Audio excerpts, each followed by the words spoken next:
The abortion issue clearly is drawing a battle line on the political left. Good morning, ladies and gentlemen. This is another declaration of truth from your host, Terry A. Hurlbut.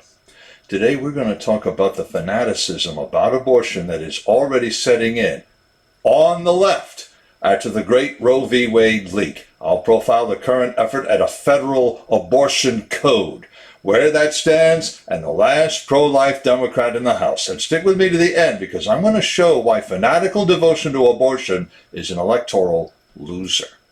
Before I get into it, I want to shout out to the sponsor of this channel, which is Conservative News and Views, link in the description. Be sure to check out the awesome CNAV Store. Scroll down near the bottom for that link. Lots of good merchandise there, including this t-shirt, the Trumpinator, saying, "I'll be back." And I also, while I'm at it, want to shout out to another sponsor, BitNext. This is your replacement for Zoom, Slack, the Google G Suite, Microsoft Office 365, Dropbox, WeTransfer, and Chili Piper, among others. Unlike any of them, BitNext protects your content and conversations so well that even the administrators can't see it. So this is your channel for secure comms, conferencing, cloud storage, and file sharing. Best of all, everything is back-end, so you don't even need client software. If you have a browser, you can use BitNext. Follow the link and give them a try. 28 days free of charge. You can't beat that with a stick. All right, ladies and gentlemen, let me have your attention. The intel briefing is about to begin. The Roe v. Wade leak has focused the country's attention on abortion as all the marches for life never could. See, when leftists protest, they burn things, throw things, and often hurt people. In contrast, conservatives march peacefully. The marches for life always began near the Washington Monument with big rallies, then moved up Constitution Avenue, round to the Capitol, turned onto First Avenue Northeast, and finished before the Supreme Court. No one ever tried to enter the courthouse. The reaction to the leak of Justice Samuel A. Alito's first draft opinion shows that stark contrast. I've left a link to that opinion on the description for reference. Now, in contrast to a march for life came a march for death.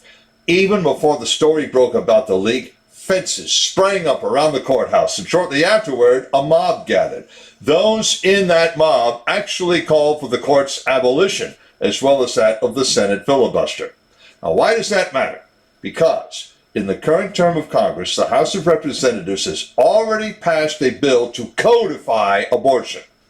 H.R. 3755, the Women's Health Protection Act, gives abortion providers a statutory right to practice their craft. This act would protect this right up to fetal viability, same as the old Roe standard. I've left a link to it in the description so you can read it for yourselves. This act passed the House on September 24th, 2021, after the Supreme Court sustained the Texas Heartbeat Act. But this bill has stalled in the Senate. The last time the Senate tried for cloture was February 28, 2022. It failed, 46-48, obviously with 6 abstentions and absences. The politics of abortion are now taking a fanatical turn. See, next Wednesday, the Senate is going to try again, but no one expects them to succeed. Senators Joe Manchin of West Virginia and Kyrsten Sinema of Arizona, of course, will never agree to abolish the filibuster. In fact, they've said so in the week just past. Beyond that, Senators Manchin and Bob Casey of Pennsylvania oppose this bill on principle. Senators Susan Collins of Maine and Lisa Murkowski of Alaska won't sign on because this bill specifically overrides laws protecting the conscience of doctors, nurses, and other healthcare staff who want nothing to do with abortion. To address that, these 2 senators have introduced their own legislation with a conscience clause. More interesting than this, H.R. 3755 barely passed the House. The vote was 218 to 211, with 3 abstentions, 3 absences, and 1 Democrat voting against it. That Democrat is Representative Henry Cuellar, who represents Texas' 28th district, including a little town called Laredo on the border. In addition, Al Lawson from Florida on the Democratic side, and Liz Cheney, no surprise, and Debbie Lasko of Arizona on the Republican side abstained. No Republican voted for this.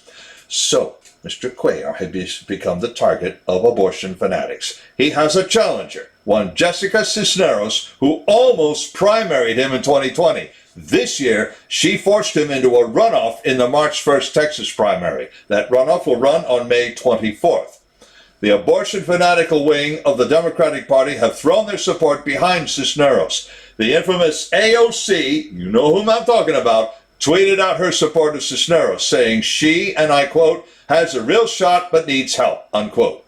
Separately, her fellow squad member, Rashida Tlaib of Minnesota, explicitly demanded an end to the filibuster and an immediate expansion of the court.